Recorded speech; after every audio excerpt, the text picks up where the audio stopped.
Hi, the story I'm going to read today is called Rumpelstiltskin, and it can be found in this book, Grimm's Fairy Tales. Rumpelstiltskin. There once was a very poor miller who had a beautiful daughter. She was the pride of his life. One day the miller was ordered to appear before the king to offer a gift of honor to the royal family. But the miller had nothing to offer, so he went to the king's castle empty-handed. "What gift have you brought?" asked the king gruffly. The miller was so nervous that he spoke without thinking. I I have a daughter who can spin straw into gold." The king was impressed, but not convinced. "That's something I'd like to see," he said. "Bring her to the palace tomorrow." The miller nodded and went home. He was so ashamed by what he had told the king that he couldn't tell his daughter the truth. Instead, he told her that the king wished to meet her. The next day, the king sent his coach for the miller's daughter. Once inside the castle, she was taken to a small room in a tall tower.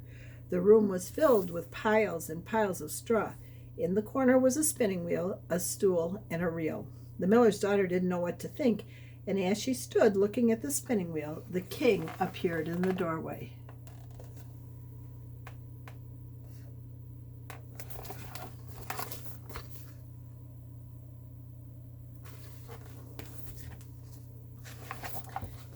"Ah, Mistress Miller, your father has told me that you can spin straw into gold. If you have one day to show me this trick. If you do not, your father shall go to jail." With that, he turned and locked the door, leaving the miller's daughter alone.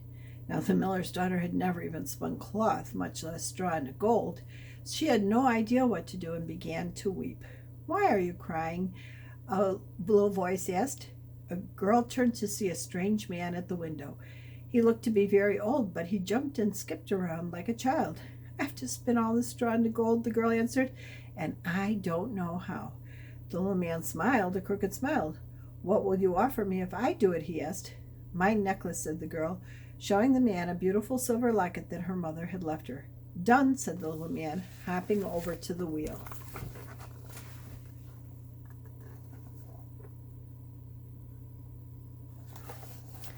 Whir, whir, whir. In 3 turns the reel was full of gold. He did this again and again until morning came, and where the straw had once been were now stacks and stacks of pure glittering gold. When the little man was done, he grabbed the necklace, nodded to the miller's daughter, and jumped out the window. Just then the king appeared in the doorway. The king smiled greedily at the sight of his newly spun riches, but it wasn't enough. He had the guards bring the miller's daughter 10 times more straw than before. "Spin this straw into gold as well, and you shall become my queen," the king commanded. Then he locked the door once more. The miller's daughter began to cry. Just as she was about to give up hope, she heard something behind her. "What? More tears?" said a familiar voice. She turned and saw the strange man again. "What will you give me if I help you this time?" he asked. "I have nothing left to offer," the girl wept. Said the strange little man, rubbing his chin. "How about making a promise? When you become queen, you will give me your firstborn child." The miller's daughter thought to herself, "The king can't be serious about making me his queen, so I'll probably never have to give this strange man anything." "Agreed," said the girl finally.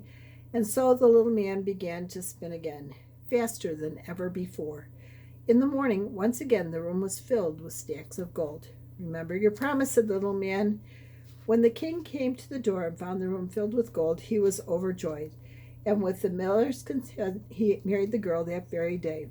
1 year passed, and the queen gave birth to a beautiful child whom she loved very much. As she was putting the baby to bed one night, she heard a strange but familiar voice. "I've come for what you promised me," the voice said. She turned in horror and saw the strange little man at the window, tapping his foot impatiently. The queen wept.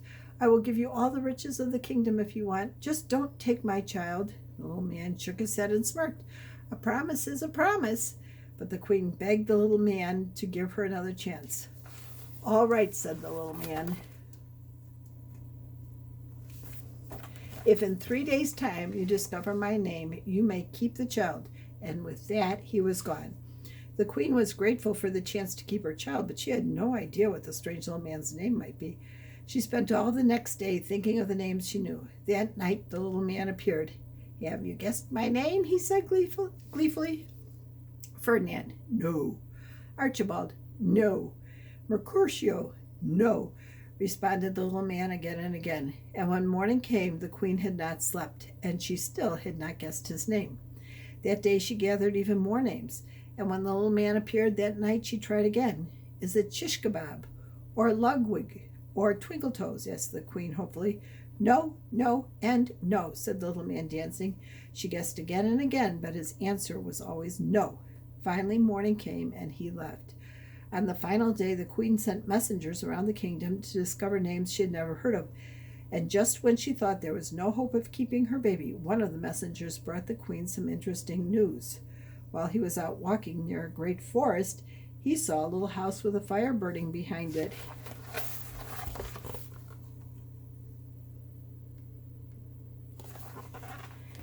He walked closer and hid behind a tree. A strange little man was hopping on one leg, singing this little song. Nobody knows what I am called. Nobody knows my fame. Tomorrow I shall win, my child, for Rumpelstiltskin is my name. Well, you can imagine how happy the queen was to hear the messenger's report. She promised him a great reward and waited until nightfall for the little man to appear. Last chance, your highness, laughed the little man, popping in through the window. What's my name?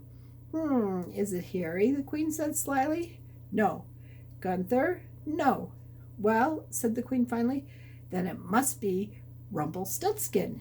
The strange little man began to yell and stomp his feet and shake his fist. In fact, he jumped up and down so hard that he bounced out the window, and he never came back again. The end. You have a good one.